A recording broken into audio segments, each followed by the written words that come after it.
Adakah orang Islam dekat Comoros? Assalamualaikum, selamat datang ke segmen Tamadun dan Tinta. Hari ini kita orang akan menelusuri sejarah Islam dan kami akan menceritakan tentang negara yang tamadun dunia Islam. Negara yang kecil tapi sejarah dia sangat menarik. Hindia dekat Afrika. Tanpa buang masa, hari ini kita akan menelusuri cerita tentang satu negara Comoros. Unik kan nama tu? Pernah dengar tak nama tu? Mesti lah pernah. Kalau kita tengok dekat peta dunia kan, Comoros ni dia terletak dikelilingi lautan Hindi. Comoros ni pula dia duduk di antara Mozambik dengan Madagaskar. Dan Comoros ni juga dia berhampiran dengan Tanzania. So basically Comoros ni memang tempat yang strategik untuk macam orang dulu-dulu kan berdagang. Saudagar bersemua kan.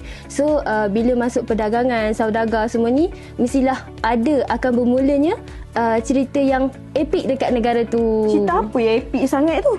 Dah nama pertama ada dan tinta. Mestilah kisah kedatangan Islam. Itu sahaja. Belum. Korang tahu tak sebenarnya MCG tengah buat projek? Projek apa?